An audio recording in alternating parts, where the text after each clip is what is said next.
Olá, gente do canal Saúde Integral, tudo bem? Hoje eu estou aqui para falar sobre política e teologia.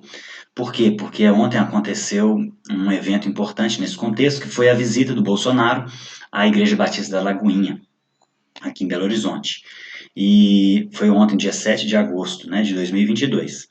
E eu queria mostrar um trecho para vocês, e eu vou deixar o link aqui para vocês assistirem tudo depois, mas a fala do André e a recepção do Bolsonaro. São pontos que me chamaram a atenção, tá bom? E aí depois vocês assistam tudo em casa. E é com muita alegria a gente ainda permaneça de pé. Há pouco mais de um mês atrás, nossa Lagoinha, lá na América, lá em Orlando, nós tivemos o privilégio de receber, nosso excelentíssimo presidente ali em Orlando, e foi uma honra muito grande, onde ele liberou uma palavra sobre nós, sobre a nação brasileira, e nós cremos nisso, que o Senhor tem guardado o Brasil, o Senhor tem protegido o Brasil, o Senhor tem levantado um exército no Brasil, porque é tempo de guerra. Fala para quem está do teu lado, nós estamos na guerra. Sem constrangimento algum, fala para quem está do teu lado, é uma batalha. Diga para ele, além de política, fala para ele, é uma guerra espiritual, onde o bem vai vencer e Jesus vai ser exaltado.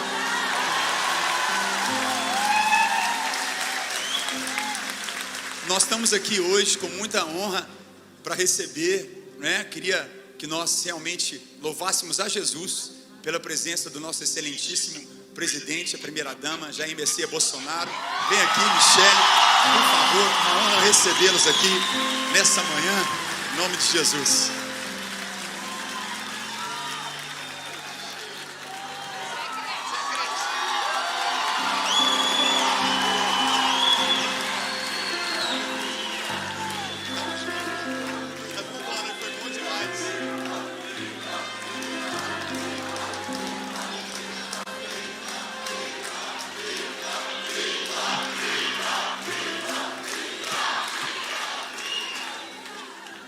Bem, gente, o que me chama a atenção nesse evento e na forma como aconteceu, primeiro, isso para mim fica claro que é um reflexo do nosso contexto cultural. A igreja, ao longo dos anos, até 2010 mais ou menos, ela enxergava que cristão não deveria se envolver com política, porque isso é coisa do diabo, isso, a nossa missão é pregar o evangelho. Então houveram debates ao longo da história, né, sobre isso, e a atitude dos cristãos era muito de se fechar no seu ambiente evangélico e esquecer o mundo, né, e deixar o mundo para... eles não sabiam, mas deixaram para Satanás, né, porque isso é que Satanás mais quer, que a gente abandone e ele domine. E agora, depois de 2010, depois que começaram depois que a gente começou a ver o efeito dos governos do PT no Brasil, essa questão cultural de como isso é importante, né? Como isso molda a cultura, como isso vai influenciando a nossa geração, os costumes, os valores, como isso vai influenciando nas leis. Então os cristãos começaram a perceber que, opa, a gente deve se envolver com política, porque se a gente abandonar, olha o que está virando, né? As escolas, o que estão virando, as universidades públicas, todo o contexto público foi sendo dominado por valores que não são do reino de Deus. E é claro que isso acontece em vários contextos, mas isso ficou mais claro nesses 14 anos do governo do PT. E então a tendência é sair de um extremo para o outro, abandonar o Senado, abandonar o mundo para querer se envolver de uma forma às vezes muito equivocada. Então isso é um processo, no meu entendimento, é um processo, não é natural, mas é muito comum. O ideal seria a gente chegar num ponto bíblico, né? Que eu não acredito que sejam esses dois extremos. Não é nem se fechar para a cultura e nem se envolver demais e se amoldar à cultura e de uma forma equivocada também, né? Não é isso que eu acho que a Bíblia nos apresenta. Então eu percebo esse movimento de uma igreja que se fecha para uma igreja que abraça de forma irrefletida. E o lado bom é esse, né? Eu acho eu tenho visto comentaristas, né, cristãos comentando, eu percebo dois lados. Uns que acham que tudo isso é o máximo que está acontecendo, que não tem problema nenhum, a forma como aconteceu, e outros chamando a Lagoinha de sinagoga de Satanás, né, por exemplo. Então acho problemático esses dois extremos. O lado bom que eu percebo é que os cristãos estão acordando para a influência política. Então isso é bom, isso é bom. A gente tem que agora tentar ensinar a forma correta de se fazer isso. Já tem muita literatura, já tem muito livro, só que isso em massa demora um tempo, né? Então isso é normal. O que me chamou a atenção na fala do André, gente, é que ele diz que o Senhor tem guardado o Brasil e o bem vai vencer. Qual que é o primeiro problema que eu vejo nisso? Associar o bem apenas a um candidato. E um candidato que tem problemas, não existe pessoas perfeitas. E o Bolsonaro também tem seus problemas. E isso foi o que me deixou, o que não me fez votar nele no primeiro turno, na última eleição. Eu, naquele momento, naquele contexto, enxerguei a Marina como uma pessoa mais bem preparada em todos os sentidos. Tanto de história política, né, de lutas políticas, o que ela lutou. Ela teve a sua raiz no PT, mas num momento decisivo ela saiu e, e as causas que ela carrega e a história de vida dela, naquele momento me fizeram concluir que ela era uma melhor opção. No segundo turno, quando tinha só Bolsonaro e Lula, eu percebi que não tinha como deixar o Lula mais 4 anos no governo, né? O PT, a figura do Haddad, mas ia ser o PT. Por tudo que o PT fez, toda a roubalheira, toda a forma como ele conduz a eleição, né? Com muita mentira, desinformação, falando que a Marina ia acabar com os problemas sociais, enfim, inescrupulosos. Então, Bolsonaro foi meu mal menor, né? E qual que é o problema que eu vejo nisso? É que achar que ele é o bem e qualquer outra, e isso é muito comum nas pessoas que defendem o Bolsonaro, colocar todos num mesmo balaio. Quem não é Bolsonaro é de esquerda, porque esse nome está ficando desgastado, né, depois dos 14 anos de PT. Então, qualquer pessoa que... Eu enfrento isso.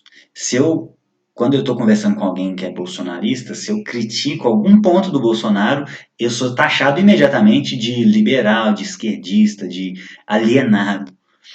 E do outro lado, se eu critico, eu convivo com isso, com pessoas desses dois grupos, se eu afirmo algo de positivo que o Bolsonaro tem ou fez, ou se eu critico algo do Lula, por exemplo, eu sou taxado de bolsonarista, enfim. Então isso é muito comum. Isso é uma forma reducionista de argumentação e é uma demonstração clara de que o brasileiro precisa amadurecer, né, na sua leitura. O brasileiro lê pouco, isso é falta de conhecimento, isso é normal. É mais fácil você julgar o outro, é o que a gente chama de falácia do espantalho, né? Ou então, ad hominem, você critica a pessoa e não o argumento, ou você joga ela para uma posição que está sendo taxada como, no momento histórico, que é que está desgastada, né? Então, isso é uma forma de fugir ao debate. Então, achar que o Bolsonaro é o bem, é a encarnação do bem, isso é um problema muito sério, porque ele, historicamente, ele tem problemas. O principal que eu vejo dele são os 30 anos de extorsão dos cofres públicos do Brasil, dos nossos impostos, votando a favor do aumento dos salários absurdos dos políticos. Então, ele é um político tradicional, que, ao que se demonstrou ao longo dos 30 anos que ele teve no Congresso, que estava lá para usufruir dos benefícios da elite política, né? Ele não estava lá para lutar a favor da justiça, para peitar e para tentar conseguir uma maioria para baixar o salário dos políticos, para baixar os custos do Estado, que são muito grandes. O Congresso é o segundo Congresso mais oneroso do mundo. Então, existem muitos países que têm salários muito mais enxutos, menos privilégios. Então, a elite política, ela cria as leis para si próprio, para se beneficiar, enquanto a população está sofrendo com muita falta de estrutura. Então, isso é o maior problema que eu vejo dele. Fora as defesas de tortura, aquela questão de extremista, de que bandido bom é bandido morto. Isso não tem eco numa sociedade cristã. E muitos cristãos têm apoiado isso. Tem faltado misericórdia. Isso em resposta à falta de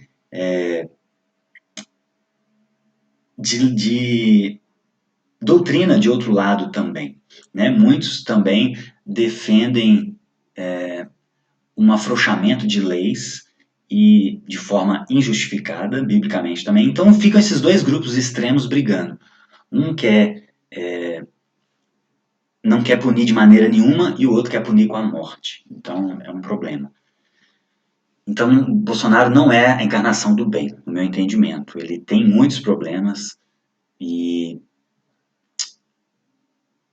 achar que ele é o bem, se qualquer outro assumir, o Brasil acabou, nós vamos ter que mudar de país, isso para mim cheira idolatria política, né? Cheira aquela ideia assim, o meu destino, a minha vida depende de quem vai assumir o governo, porque senão minha vida vai acabar, eu vou mudar de país, eu vou para outro país, enfim, isso para mim cheira idolatria política. O segundo erro é um pressuposto. Pensa comigo, se o Bolsonaro perder e entrar um outro presidente ruim ou pior que ele, e será que o bem perdeu nesse caso? Porque na fala do André e na fala de muitos cristãos, o que parece é que o bem vai vencer se o Bolsonaro vencer. Se o Bolsonaro não vencer, o bem não venceu. Isso para mim é uma visão limitada também de como Deus conduz a história. Deus não perdeu, porque o exemplo que vem na minha cabeça, Deus não perdeu ou o mal não venceu quando Nabucodonosor e os assírios, né, em 722 e depois em 586, os babilônicos invadiram o reino do sul de Israel e exilaram ele. Depois vem o domínio persa. Então o mal não venceu quando o povo de Israel foi dominado por outra nação e subjugado por outra nação. O mal não venceu. Deus continua soberano na história. Deus continua soberano, independente de quem subir no Planalto. Deus ele pode permitir ou pode ativamente colocar, ele é quem governa, né?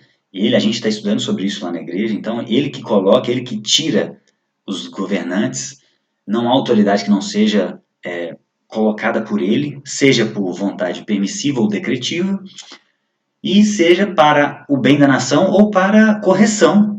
Então, eu não acredito que Deus abandonou o Brasil por 14 anos e o Lula assumiu o poder e o mal venceu. Não. Deus soberanamente permitiu ou colocou o Lula lá para o bem em alguma coisa e para talvez correção em alguma outra coisa. Então, assim, Deus continua soberano. Bolsonaro ganhando ou não, Deus continuará soberano. O fim da história é que Jesus vence sempre, mas nesse mundo o mal e o sofrimento ele é presente em algum momento. Então, a gente não pode cair nessa ideia de que se o Bolsonaro ganhar é por falha nossa como cristão, se o Bolsonaro não ganhar é por falha nossa como cristão, eu vejo muito esse discurso, ou porque a gente não orou, ou porque o mal venceu, e o bem seria se o Bolsonaro ganhasse. Isso para mim é problemático, né, biblicamente. Deus continuou sendo Deus no exílio, e ele orientou o povo falando o seguinte, olha, vai durar 70 anos, então se submetam a Nabucodonosor. E aí muitos revoltaram contra isso, provavelmente porque pensavam igual esses cristãos que pensam hoje, não, é um absurdo, um rei ímpio, Deus é nosso protetor, bendita a nação cujo Deus é o Senhor. Todo esse discurso gerou muita confusão na cabeça de muita gente, e muitos quiseram voltar para o Egito. E Deus falou, alertou, olha, não volta para o Egito, vocês vão morrer no caminho. Não é essa a minha vontade, eu quero que vocês se submetam para vocês aprenderem a lição por todos os erros que vocês cometeram por séculos e séculos de história. Então, Deus ele é Deus, ele corrige quem ama e a gente não pode achar que por causa de um político ruim ou não cristão, e aí existe até discussão sobre se Bolsonaro é cristão ou não. Ele se diz católico, mas isso não quer dizer nada, né? A pessoa ela pode se dizer católica ou evangélica e não ser cristão. Muitos dirão naquele dia, Senhor, Senhor, e Jesus vai falar, eu não os conheço. Então o próprio Bolsonaro já assumiu, eu lembro de um vídeo dele, que ele falou que já leu a Bíblia uma vez e demorou 8 anos. Então, como um cristão que ama Jesus não tem uma leitura constante da Bíblia, da revelação do Deus que ele serve. Como isso para mim é uma evidência de que é uma evidência, né? Eu não estou julgando se ele é cristão ou não, se ele é salvo ou não. Mas isso não é uma conduta de um cristão salvo, que foi salvo por Jesus e quer conhecê-lo e servi-lo cada vez mais. Então, mas eu não vou entrar nisso agora. Então é só esse segundo erro que eu acho preocupante. Se o Bolsonaro perder, não significa que o mal ganhou, tá bom? Então não caia nesse falso dilema, né? O que é a falácia do falso dilema? É quando as pessoas trazem apenas duas opções, sendo que há várias possibilidades. Então, se você critica o Bolsonaro, você é de esquerda. Olha, não existem outras posições intermediárias ou em outros extremos? Não existe. Isso é um falso dilema. Isso é a pessoa falar assim: se você não gosta de mim, é porque você é mau caráter. Poxa, ele pode não gostar de mim por causa de outras razões justificáveis. Então existem outras possibilidades. E a gente tem. E o contexto, gente, outro ponto que eu queria lembrar, né? Existe muito esse diálogo, essa discussão hoje de igreja e Estado. Muitos ateus acham que isso é um absurdo, isso é uma junção de igreja e Estado, isso é um exagero de parte deles. E, por outro lado, a gente vê um excesso também de alguns cristãos de que cristãos dentro de um ambiente eclesiástico não podem falar nada sobre política. Então não é 880, mais uma vez, não é 880. Por exemplo, a gente tem tentado acertar. Então a gente não é perfeito, a gente pode estar errado também. Mas a gente, na nossa igreja Pão da Vida, aqui em Belo Horizonte, a gente tem a nossa escola bíblica desse mês, a gente faz bimestralmente, a nossa escola bíblica esse mês é sobre política. Porque a gente entende que a gente precisa conversar sobre isso. A gente está na polis, a gente está na cidade, a gente tem que conversar e dialogar. A questão é como isso deve acontecer. Por exemplo, culto de domingo, a gente não toca em assuntos polêmicos, a gente tenta evitar ao máximo assuntos polêmicos, a não ser que um contexto da pregação do dia exija isso, né? O texto que a gente vai abordar, por exemplo, vai expor, exija isso. Mas, em questão de política partidária, igreja, a gente já deixa claro desde o início da escola e ao longo dos anos que a gente tem a comunidade, há 10 anos, há mais de 10 anos, a gente tenta mostrar às pessoas o seguinte: olha, igreja não tem preferência política. Eu, o David, que é o outro pastor, o Luiz, que é o outro presbítero, né, as esposas que fazem parte do presbitério, o presbitério, que são três famílias hoje, 6 pessoas, tem as suas preferências e a gente às vezes pode divergir em algum ponto. A questão isso não é institucional, não é algo, uma ideia da Pão da Vida. E a gente aplica isso a outros contextos também, a outras coisas, por exemplo, doutrina teológica. A gente não coloca uma doutrina da igreja sobre as pessoas. Por quê? Porque existem coisas que são irrelevantes, são complementares ou não interferem em assuntos relevantes da igreja. Então, se alguém acredita que Jesus vai voltar antes ou depois da tribulação, tanto faz, a gente cultua Deus no mesmo ambiente. Se alguém acredita que Deus elegeu incondicionalmente, o outro acredita que Deus elegeu condicionalmente, isso não influencia na nossa... E o mesmo vale para a política. Se alguém pensa sobre desarmamento de um ponto, o outro de outra, isso não pode atrapalhar a nossa união. Essa é a grande questão, esse é o ponto-chave desse vídeo, que a gente não pode deixar esses assuntos, não só políticos, mas teológicos também, gerar desunião. E especificamente sobre política, isso já tem gerado desunião e devastado algumas igrejas. Por quê? Por causa dessa forma excessiva que alguns cristãos e líderes têm conduzido o negócio. Então, o contexto ali da igreja que aconteceu na Lagoinha não foi um contexto de debate, não foi uma escola, não teve outras visões para confronto. Então, isso a gente vê como um problema. Foi um culto de domingo, e trouxeram o Bolsonaro. A fala dele foi bem rápida, porque ele não tem muito traquejo. Isso é mais uma evidência de que ele não tem muito traquejo religioso. Então ele parece não é o contexto da vida dele. Ele fala coisas rápidas, secas, e já passou para a Michelle. A Michelle, como é cristã, evangélica, já falou mais com uma linguagem mais próxima do que a gente vê no ambiente eclesiástico. Então foi um contexto, foi sem contexto. Foi, ao que parece, ao que os frutos mostram, né, o que a gente pode julgar, é claramente para tentar colocar como uma visão institucional da igreja, e o André ainda citou alguns pontos de ideias políticas. Olha, o cristão tem direito a se defender, o cristão... ele citou algumas pautas claramente identificadas com a pauta do Bolsonaro. E se tiver outra pessoa que defende que é contra o desarmamento na igreja, isso vai gerar conflito, porque está vindo de cima para baixo, tá vindo como algo institucional e está vindo como algo que o oposto é mentira. É claro que não é um problema eu pensar que algo é verdade e um membro pensar, eu como pastor, por exemplo, um presbítero, e um membro pensar diferente. A questão é que eu não posso, a forma de conduzir isso é diferente, né? Não pode ser uma tentativa de imposição. E a forma como ele foi recebido também fala muito, né, gente? Ele foi recebido como um mito, né? As pessoas gritando mito, mito, mito, isso dentro da igreja. Isso para mim mostra como os cristãos estão iludidos e maravilhados ao ouvir um presidente falando coisas como orar, como aproximando da igreja, né? Desde a redemocratização, um presidente falando sobre assuntos que a gente está acostumado a ouvir como cristão, né? Então, a nossa missão é ensinar esses cristãos que acham que só ele é o lado bom da história. Então, a gente tem que ter paciência com esse público. Por outro lado, existe um lado bom também.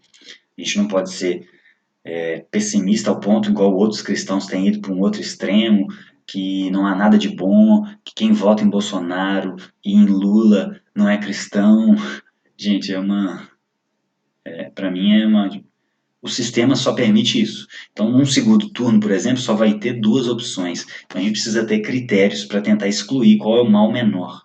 Por quê? Porque não votar eu acho que é imprudência também, porque você deixa outros decidirem por você. Então, o lado bom é que após esses 14 anos de PT e o aparelhamento da máquina pública, a gente teve um contraponto com o Bolsonaro. E hoje, eu tinha muito mais medo quando eu votei nele no segundo turno, eu tinha muito mais medo do que ele poderia fazer dadas as declarações dele, de inflamar o público, e eu vi que isso foi tudo teatro para ganhar voto, né? Ele falando que não existe Estado laico, que o Estado é cristão, que as minorias têm que se curvar, e que se não se curvarem, que desapareçam. Então, um discurso de ódio repugnante, que me assustaram muito, que me fizeram não votar nele no primeiro turno, porque não vi ele como uma boa possibilidade. Só que num segundo turno, dado as circunstâncias do PT, não tive escolha. Ele era o mal menor, no meu entendimento. Porém, nesses 4 anos de governo, eu acho que ele foi muita, e essa foi a minha conclusão, foi muito teatro para tentar ganhar voto. Ele não, aquela agressividade que ele tinha nas conversas, falta de controle dele quando ele é provocado por algum jornalista. Então ele não matou os homossexuais como muitos da crítica tinha medo, né, que ele ia acabar com os homossexuais. Ele pode ser homofóbico, pode. Ele tem algumas falas que dão a entender isso, tem. Mas como presidente ele não fez isso. Ele não, as mulheres, ele foi, segundo alguns dados, alguns jornalistas, ele foi o presidente que mais promulgou leis para defender mulheres. Então ele é machista? Pode ser em algumas falas, mas ele como presidente não atuou assim. Então isso mostra também que talvez seja um exagero da crítica, né? Em muitos pontos exageram de fato. Pega uma fala dele, dá uma... Então, gente, é isso. Eu acho que a gente... E aí a gente tem que... A nossa missão é ensinar esses cristãos a ter paciência nesse processo de amadurecimento da igreja. Então não... Pô, chamar a Lagoinha de sinagoga de Satanás, para mim foi um exagero muito grande, né? De um cristão influente aí, o Iago Martins, né? Lembrei. Então a gente tem que ter paciência e orar por eles. Então, se a gente critica o Bolsonaro porque ele acha que tem que matar bandido, não faz sentido a gente pegar os nossos irmãos e colocar para Satanás também. Então a gente tem que orar por eles, ajudá-los e instruí-los. E a minha tentativa com esse vídeo é exatamente fazer isso. É tentar informar as pessoas sobre como é uma forma mais bíblica de pensar sobre relação de fé e política. E a gente está estudando isso na nossa escola, se você quiser me chama, pode mandar uma mensagem, né? Me chama no privado, nos comentários aqui, que eu chamo você. E a gente está estudando sobre isso, tá bom? Um abraço para vocês, Deus abençoe.